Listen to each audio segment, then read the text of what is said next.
Assalamualaikum warahmatullahi wabarakatuh. Nama saya Indah Novitasari dari kelas akuntansi 6-3. Hari ini saya akan membahas teori akuntansi, yaitu research based theory dengan trade off theory. Yang pertama kita bahas adalah research based theory.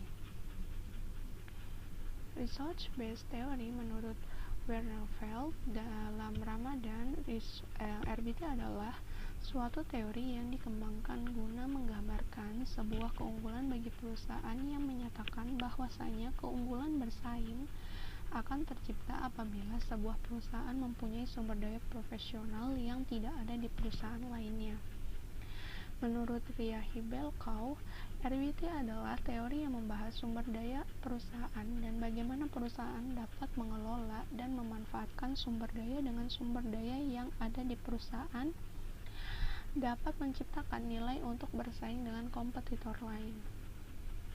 Menurut Bontis et al., RBT adalah suatu teori yang membahas mengenai sumber daya yang dimiliki perusahaan dan bagaimana perusahaan tersebut mengelola dan memanfaatkan sumber daya yang dimilikinya dengan baik. RBT berpandangan bahwa perusahaan akan mendapatkan keunggulan kompetitif dengan kinerja optimal dengan mengakuisisi, menggabungkan dan menggunakan aset-aset vital untuk memperoleh keunggulan kompetitif dan kinerja optimal. Teori ini mengulas bagaimana perusahaan mampu memanfaatkan dan mengatur sumber daya yang ada, di mana berupa aset berwujud maupun aset tidak berwujud. Salah satu aset tidak berwujud adalah intellectual capital. Jadi kesimpulannya, teori ini mengungkapkan bagaimana perusahaan menciptakan nilai tambah atau value added dengan mengelola intellectual capital yang ada di perusahaan. Intellectual capital adalah aset yang sifatnya tidak berwujud, berupa pengalaman, keterampilan, informasi, pengetahuan, serta sumber daya lain yang bisa dimanfaatkan perusahaan guna mendapatkan nilai tambah bagi perusahaan itu sendiri. Secara umum, sebagian peneliti sebelumnya mengidentifikasi intellectual capital dalam 3 bagian utama, yaitu yang pertama human capital, yang kedua relational capital atau customer capital, yang ketiga organizational capital atau structural capital. Human capital yaitu skill ataupun keahlian yang terdapat pada karyawan perusahaan dan dapat menciptakan nilai tambah untuk perusahaan. Keahlian ini berupa kesetiaan karyawan untuk perusahaan, pengalaman dalam bekerja, serta pengetahuan. Yang kedua, relational capital, yaitu semua sumber daya yang berhubungan dengan pihak luar seperti stakeholder, pemasok, serta pelanggan, yaitu hubungan dengan pihak luar yang mempengaruhi kelangsungan hidup perusahaan. Yang ketiga ada structural capital, yaitu pengetahuan yang ada di organisasi secara menyeluruh, seperti budaya perusahaan, prosedur standar, publikasi, data, struktur organisasi, dan teknologi. Selanjutnya ada metode pengukuran intellectual capital menurut Tan et al. Tahun 2007. Metodenya itu ada secara monetary dan non-monetary. Yang secara monetary itu ada the EVA and MVA model, lalu ada the market to book value model, lalu ada Tobinsky method, ada Pulik's VAIC model, lalu ada calculate intangible value, dan the knowledge capital earnings model. Sedangkan yang non-monetary itu ada the balance scorecard, dikembangkan oleh Kaplan dan Norton, lalu ada Brookings technology broker method, lalu ada the Scandia IC report method oleh Ed Vincent dan Malone, lalu ada the IC index, dikembangkan oleh Roos et al., lalu ada intangible asset monitor approach oleh Svei, lalu ada the heuristic frame, dikembangkan oleh Joya, ada vital sign scorecard, dikembangkan oleh Van der Kay, lalu ada the Ernst and Young model. Variabel yang memiliki keterkaitan dengan research based theory yang ada competitive advantage. Menurut David, competitive advantage atau yang sering disebut keunggulan bersaing atau keunggulan kompetitif adalah suatu manfaat yang ketika suatu perusahaan mempunyai dan menghasilkan suatu produk atau jasa yang dilihat dari pasar targetnya lebih baik dibandingkan dengan para kompetitif dasar untuk mencapai keunggulan bersaing. RBT memandang perusahaan sebagai kumpulan sumber daya dan memiliki kemampuan.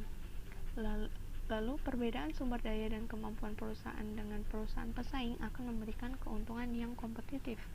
Kemampuan perusahaan dalam mengelola sumber dayanya dengan baik dapat menciptakan keunggulan kompetitif sehingga dapat menciptakan nilai bagi perusahaan. Asumsi dari teori ini adalah bagaimana perusahaan dapat bersaing dengan perusahaan lain untuk mendapat keunggulan kompetitif dengan mengelola sumber yang dimiliki sesuai dengan kemampuan perusahaan. Inti dari research-based theory, perusahaan tidak dapat mengambil keunggulan kompetitif yang dimiliki oleh suatu organisasi lain, karena keunggulan tersebut merupakan sumber daya yang langka, sukar ditiru, dan tidak tergantikan. Yang kedua kita bahas adalah trade-off theory. Teori ini mengemukakan bahwa perusahaan akan memaksimalkan nilai perusahaan berdasarkan pertimbangan akan biaya memegang kas dan keuntungan dari memegang kas. Perusahaan melakukan cash holding dikarenakan adanya keuntungan yang berasal dari motif transaksional dan motif berjaga-jaga. Keuntungan dari motif transaksional adalah perusahaan bisa menghemat biaya transaksi dengan menggunakan kas sebagai alat pembayaran selain harus melikuidasi aset.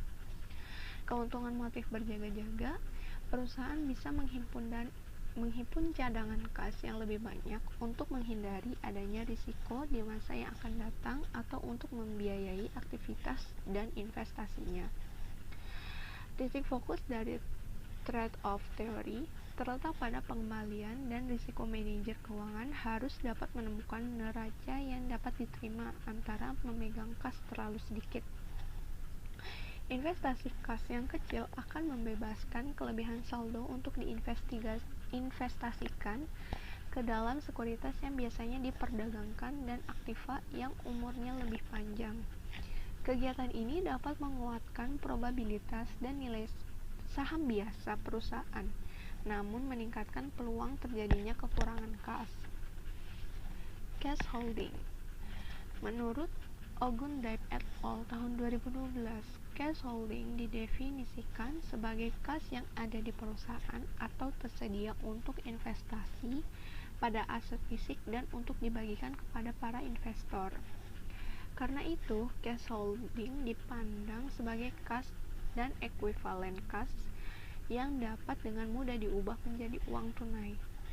Cash holding yang optimal yaitu dengan mempertimbangkan biaya peluang yang muncul akibat dari menahan kas serta manfaat yang diperoleh dari kegiatan tersebut. Biaya peluang muncul karena perusahaan lebih memilih untuk menahan kasnya dibanding dengan menginvestasikannya pada suatu proyek yang dapat memberikan suatu keuntungan. Manfaat dari menahan kas untuk menunjang kegiatan transaksi operasional perusahaan serta menghindari perusahaan dari kesulitan keuangan dan meminimumkan biaya yang harus dikeluarkan untuk mengkonversi aset menjadi kas. Variabel yang berkaitan dengan teori trade-off teori yaitu yang pertama ada cash holding. Karena cash holding perusahaan dikelola dengan mempertimbangkan batasan antara biaya dan manfaat yang didapat dari menahan kas. Perusahaan juga harus mengatur cash holding supaya manfaat yang diperoleh seimbang dengan biaya yang harus dikorbankan perusahaan untuk menahan kas tersebut. Yang kedua, ada variabel capital expenditure. Ada hubungan positif dengan trade-off theory. Capital expenditure tinggi akan memiliki jumlah uang tunai yang cukup untuk menjadi penjaga bagi biaya transaksi yang terkait dengan modal luar dan peluang biaya. Sekian penjelasan saya mengenai research based theory dengan trade-off theory. Apabila ada salah kata atau salah pengucapan, saya mohon maaf. Terima kasih dan wassalamualaikum warahmatullahi wabarakatuh.